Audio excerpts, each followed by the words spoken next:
So a bunch of high school students from St. Francis High School decided they were going to go streaking during a homecoming game. Okay. Makes sense. Well, It's an American tradition. the cops are not happy with this. One of the teenagers could be charged with criminal sexual conduct because of his nudity.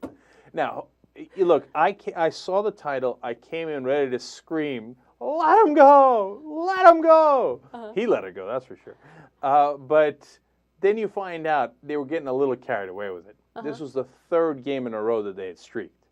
So at some point, you got to be like, well, I can't have you flapping around with your Johnson out in front of everybody every single game. Yeah, but you don't charge them with criminal things, like criminal charges. Calm down.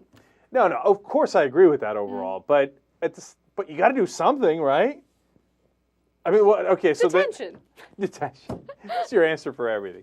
I'm curious. I mean, it's a TYT Supreme Court kind of thing because, look, if it was just, and it was been tradition to do streaking at homecoming, but they did it the first game, they did it at an away game, then they did it at homecoming.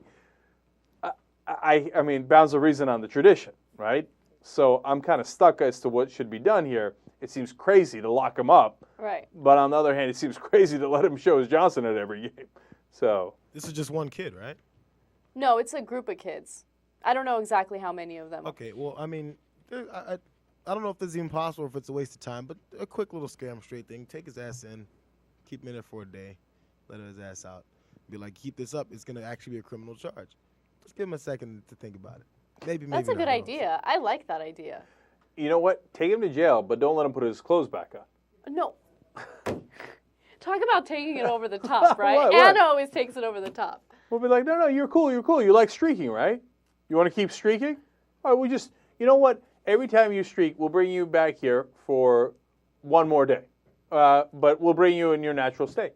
Okay. You're terrible. If you got your clothes on, we'll bring you with your clothes on. If you don't have your clothes on, we'll bring you without your clothes. Am I not merciful? No, this is a terrible idea. Okay, no, I'm playing. Of course it's a terrible idea. But at the end of this article, the cop makes a really compelling argument. I don't know if you read it or agreed with it or whatever, but this is what he says.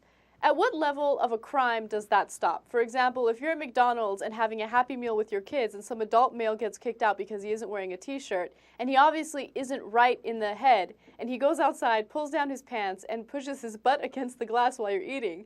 Now tell me what the difference is when we fill a stadium with parents, minor children, and some small children, and we have naked people running around across the field.